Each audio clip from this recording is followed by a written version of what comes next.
그래서 저도 그 박진영 선배님께서 하신 그걸 해보고 싶었어요. 사실 워낙 유명하잖아요. 네네. 나는 바보냅니다.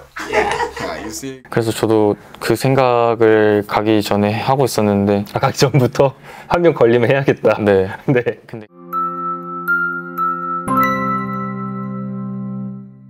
유럽 첫 시즌을 마치고 돌아온 엄지성 선수 모셨습니다. 반갑습니다. 안녕하세요. 네. 상당히 고대하던 유럽 진출이잖아요. 네. 어떤 인상이었는지 기억이 나시나요?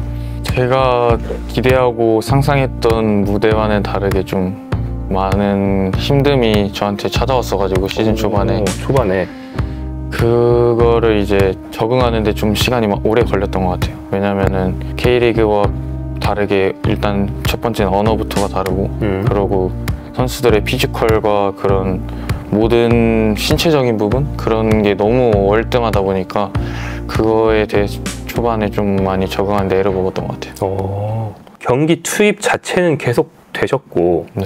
초반에 경기력도 제 기억엔 괜찮았던 걸로 기억하거든요. 예를 들어서 뭐 2라운드인가에 페널티킥 유도가 있었고 그 다음에 6라운드 만에 코너킥으로 도움도 했고 컵대에 도움도 있고 되게 시즌 초반에는 공격 포인트나 눈에 띄는 장면이 계속 있었단 말이죠. 근데 본인 체감에는 그때도 계속 적응기였던 거군요. 아무래도 저희 경기는 시차도 다르고 중계도 많이 안 해주다 보니까 그런 결과적인 것만 보고 사람들이나 언론에서 이제 말씀을 해주시는데 잘한다고. 제 개인적으로는 진짜 너무 힘든 시기였고 좀 K리그에서 제가 3년 반 동안 하고 유럽에 진출을 했지만 그 3년 반 동안 경험하지 못한 것들을 한 시즌에 다 경험을 했던 것 같아요. 시즌 초반에 딱 맞닥뜨렸을 때 가장 먼저 여긴 다르다 이렇게 느끼게 만든 요인은 뭐였어요? 데뷔전이 미들집으로 원정 경기였었는데 뛰면서도 호흡이 떨어지질 않는 거예요. 호흡이 가쁜 상태가? 계속 가쁜 상태로 경기를 계속 치르다 보니까 이렇게 체력적인 부분이 준비가 돼 있음에도 불구하고 너무 힘들구나. 뛰면서도 이거 어떻게 하지? 라는 생각이 들었어요. 첫 경기에. 너무 힘들다 보니까 체력적으로. K리그에서는 이제 공수 전환이나 이런 템포가 그렇게 빠르지 않아서 호흡할 시간이 충분히 있었는데 가서 뛰어보니까 그 시간조차 없었어가지고 첫 경기 때 그거를 좀 크게 느꼈던 것 같아요. 체력적인 부분이 가장 좀 부족하구나. 좀 차이가 많이 나는구나. 그러니까 계속 이제 좀 쉬어야겠지라고 생각하는데 상대도 그렇고 저도 그렇고 저희 팀도 그렇고 계속 공격을 나가는 거예요. 또 여기서 계속 올라와 있는 상태잖아요. 그게 계속 왔다 갔다 반복하다 보니까 볼 터치하는데도 두려워지고 시야도 좁아지고 다 적응하지도 못한 시점인 10월에 부상이 왔었잖아요. 대표팀 경기에서. 근데 그 부상이 그렇게 가볍진 않았던 것 같아요. 근데 대표팀 소집하기 전에 사실 그런 초반에 제가 힘들었던 부분을 좀 어느 정도 적응을 하고 몸을 좀 많이 끌어올렸던 시기였었는데 확실히 제가 K리그에 있을 때도 그렇게 몸이 올라오고 좋은 퍼포먼스를 보였을 때 항상 부상이 왔었는데 그때도 마찬가지로 그렇게 부상이 찾아오더라고요. 그런데 사실 제가 막 몸을 잘 못 만들고 제가 불찰로 인해서 부상 당했다라기보다는 그때만 생각하면 사실 운이 좀 없었던 것 같아요. 왜냐면 부상 장면을 봐도 그냥 넘어지는 상황인데 상대가 제 무릎에 떨어져서 제 무릎이 뒤틀리는 상황이 나와서 부상을 당했었는데 좀 많이 아쉬웠던 것 같아요. 또 부상을 당하고 회복을 하고 또 몸을 끌어올리는 그 기간이 좀 오래됐다 보니까 그게 좀 두렵더라고요. 다시 어떻게 올리지라는 생각이 제일 컸던 것 같아요. 그래서 아까 말씀드렸다시피 제가 한국에서 경험하지 못했던 것들을 한 시즌에 다 경험했다고 말씀드린 부분 중에 하나인 것 같아요. 이게. 시즌 중후반으로 들어설 때 3월부터는 공격 포인트가 나오기 시작했는데 사실 그 전에 2월 말 정도부터도 압박도 되게 많이 하시고 전방 압박을 통해서 직접 뭔가를 만든 뒤에 거기서 이제 본인 공격 포인트가 나오기도 하고 아까 말했던 템포를 못 따라간다랑은 반대로 되게 많이 뛰는 선수가 되어 있던데 그거는 단순한 적응이에요? 아니면 그 어떤 이면에 다른 노력이 있었어요? 특별한 노력이라기보다는 그냥 구단 저희 수완지에서 시키는 대로 하고 이제 그 외적으로 제가 경기를 못 뛰거나 할 때 개인적으로 훈련을 하려고 막 개인적으로 하려고 하는데도 팀에서 하지 말라고 팀에서는 이제 그런 데이터적으로 제가 따로 하면은 제가 얼마나 하고 그 정도의 강도를 했는지 모르잖아요, 팀에서는. 네네. 그래서 그냥 팀에서 하라는 대로만 했던 것 같아요. 개인 훈련이 이제 금지 사항일 정도로 데이터 수집을 중요시하는군요. 네. 네가 혼자 하는 거는 데이터에 안 잡히니까 하지 말아라고. 네, 부상 위험도 있다 보니까. 근데 경기를 못 뛰는데 훈련을 더 하고 싶잖아요. 그렇죠. 이제 경기에 나서기 위해서는 경기 많이 뛰는 선수들하고 체력적인 그런 준비를 해놔야 이제 제가 기회를 받았을 때 좋은 모습을 보일 수 있다고 생각해서 저는 준비를 했는데 팀에서 하지 말라고 하니까 뭐 그래서 이제 안 보이는 곳에서 좀 따로 뛰거나 몰래? 네, 몰래. 예. 왜냐면 저희가 좀 집 앞에 바닷가가 잘 돼 있는데 네네. 그래서 조깅을 하고 다음날 출근을 했는데 왜 뛰고 있냐고, 뛰지 말라고 그렇게 들은 적이 꽤 있었어가지고. 바닷가를 뛰었으니까 잘 보이는 데라서 들킨 거예요? 네, 그쪽에 좀 코칭 스텝이나 이렇게 몰려서 살다 보니까 창밖으로 야, 저 지성이 뛴다 저거 허락 안 했는데 이렇게 된 거예요? 출근하고 오니까 왜 뛰고 있냐고, 뛰지 말라고 네네. 다음부터는 그렇게 그렇게 했던 기억이 있습니다. 그럼 몰래 뛸 때는 어디서 뛰었어요? 헬스장에서. 러닝머신. 네. 3월 달부터 집중적으로 공격 포인트가 나오기 시작했어요. 특히 이제 아까도 미들즈브러 얘기를 했는데 미들즈브러와의 경기 36라운드 경기에서 뭐 원더골이라고 할 수 있는 드리블 돌파에 이은 중거리 감차로 이제 데뷔골을 넣으셨죠. 네. 그냥 데뷔골도 오래 기억날 텐데 원더골이었기 때문에 굉장히 짜릿하셨을 것 같아요. 제가 제 기억으로 28경기 리그 28경기 만에 넣었던 걸로 기억을 하고 있는데 외국은 그런 함성들이 엄청 크고 좋잖아요. 근데 그 함성을 제가 골을 넣고 그 골로 인해서 그 함성을 직접 들으니까 또 다르더라고요. 맨날 다른 선수들이 득점을 했을 때 그 함성만 들었지 제가 득점을 했을 때는 처음 듣다 보니까 뭔가 골을 앞으로 더 많이 넣고 싶다라는 생각이 컸던 것 같아요. 그런 함성을 계속 들으면 저한테 동기부여도 되고 좀 자신감도 많이 얻을 수 있을 것 같다는 생각이 들어서 그런 생각을 했던 것 같아요. 이제까지 내가 넣은 골로 나온 함성 중에서는 최고 데시벨이었다는 느낌이군요. 네, 근데 그때 당시에 제가 골을 넣었을 때도 호흡이 너무 올라온 상태였었어가지고 사실 좀 힘들었던 기억이 있어요. 골 세레머니 하는 동안 그래도 쉴 수 있는 거 아닙니까? 또 세리머니 하고 선수들하고 이렇게 뭐 하이파이브도 하고 넣은 사람은 쉴 수가 없군요. 네, 세리머니 처음 해봐가지고 네네. 네.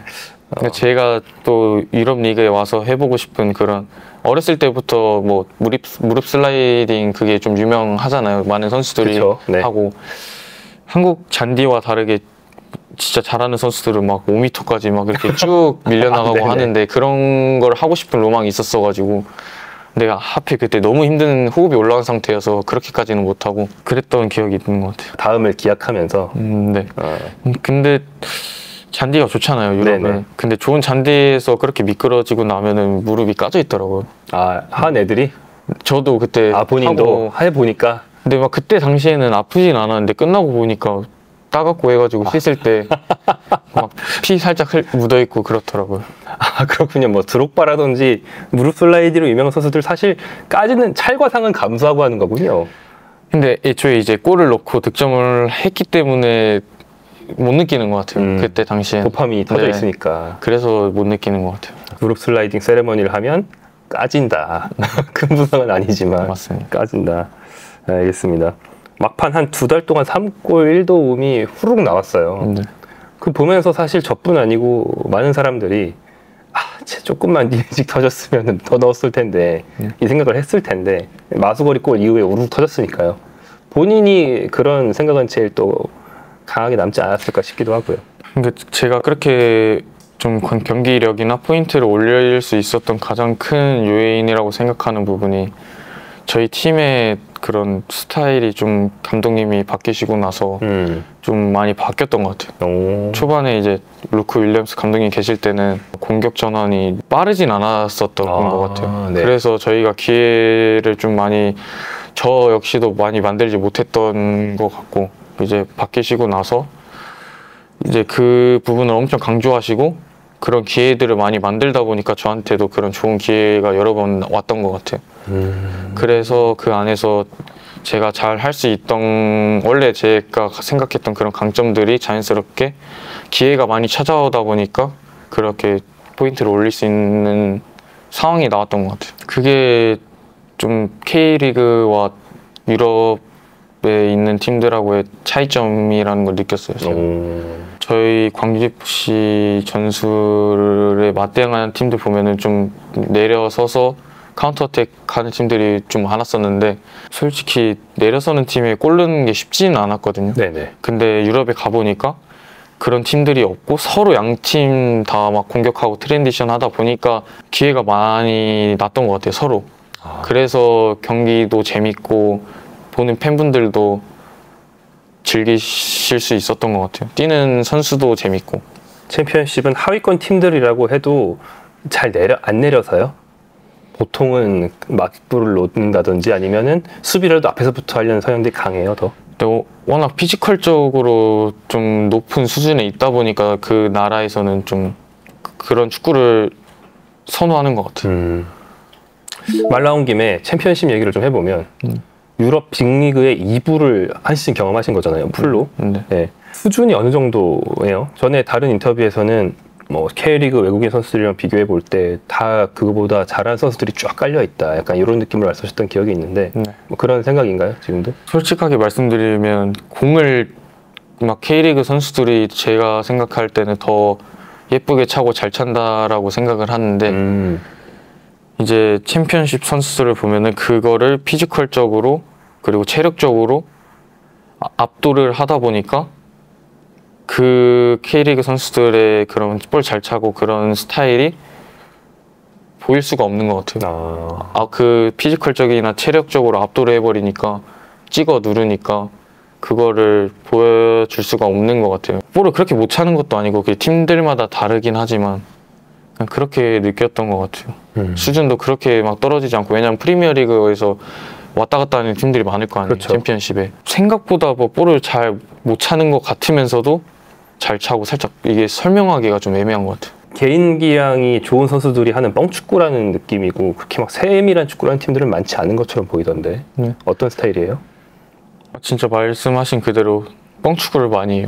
왜냐하면 피지컬적으로 워낙 다 좋다 보니까 그냥 힘으로 밀고 들어오거나 어떤 팀들은 중앙 수비들이 예를 들면 공을 가지고 있는데 잘 차는 선수들이랑 보면 뭐 가지고 있고 좋은 패스를 시도하잖아요. 네. 근데 그러지 않는 반면 그냥 앞에 공간 상대 수비 진영에 뻥 차놓고 다 같이 압박을 하고 그 상대가 걷어내면은 스로잉으로 롱스로잉에서 세트패스처럼 코너킥처럼 또 길게 던지고 그럼 그것도 좀 걷어내기 쉽지 않잖아요. 네네. 거기서 또 사이드로 걷어내면은 또 거기서 계속 롱스로잉 던지고 또 수비 지형으로 오면은 뻥 차고 사실 그런 스타일을 추구하는 팀들이 꽤 있더라고요.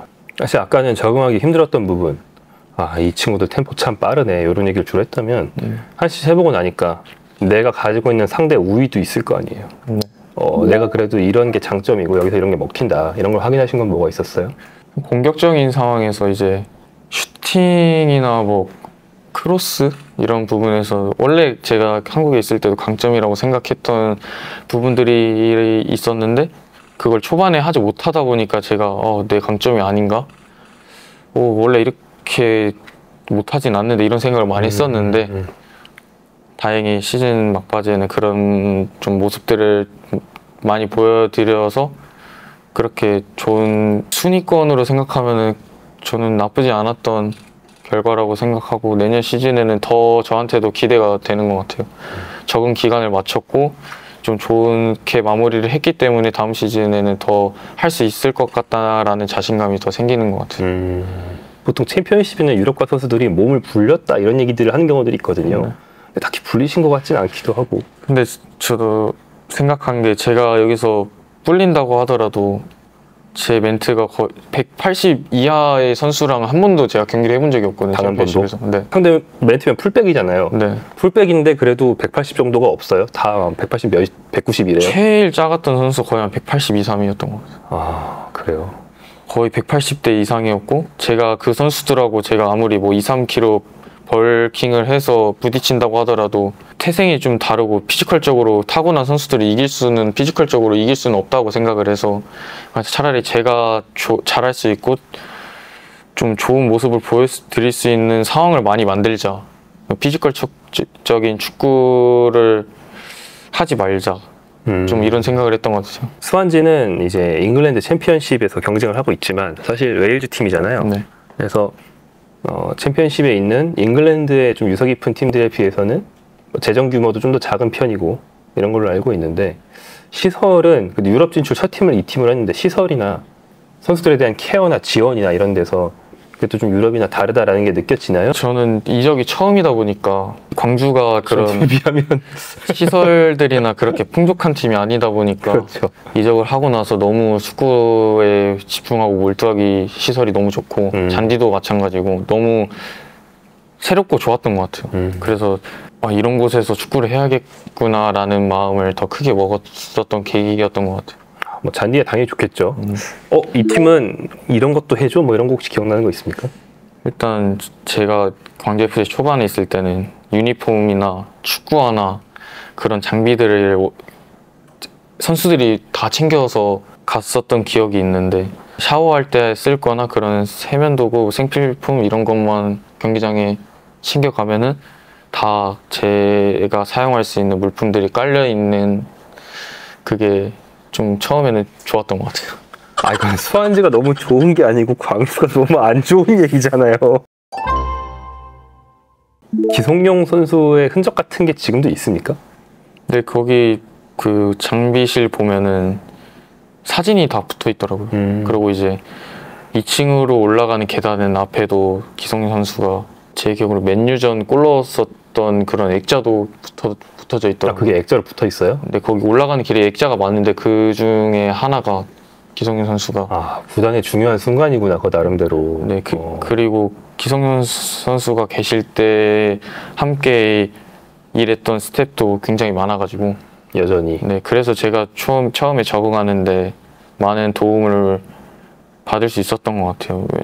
워낙 좋게 이렇게 스완지에서 활약을 하셨기 때문에 그래서 저한테 처음 왔을 때도 이제 한국인에 대한 인식도 굉장히 좋았고 워낙 가족 같은 분위기였기 때문에 그래서 더 적응하는데 도움이 많이 됐던 것 같아요. 뭐 사람들이 와가지고 기가 어쩌고 키가 어쩌고 이런 얘기만 하고 네. 뭐 다 알려진 얘기지만 가실 때도 도움이나 조언을 좀 해주셨다고 들었는데 기성용 선수가. 네. 초반에 이제 확정이 되고 이렇게 인스타그램 DM을 저한테 해주셨는데 DM. 이제 축구하기 너무 좋은 곳이니까 거기에서 잘 하고 안주하지 말라고 더 큰 목금을 설정하고 앞으로 나아가라는 말씀을 해주셨던 기억이 있습니다. 보니까 뭐 동료들한테 뭐 한국어도 가르치고 나는 바보입니다도 시키고 뭐 그랬던 것 같던데 한국에 특히 관심을 많이 가지고 있는 친구가 있나요? 네, 처음에 왔을 때 조슈아 키 선수라고 네.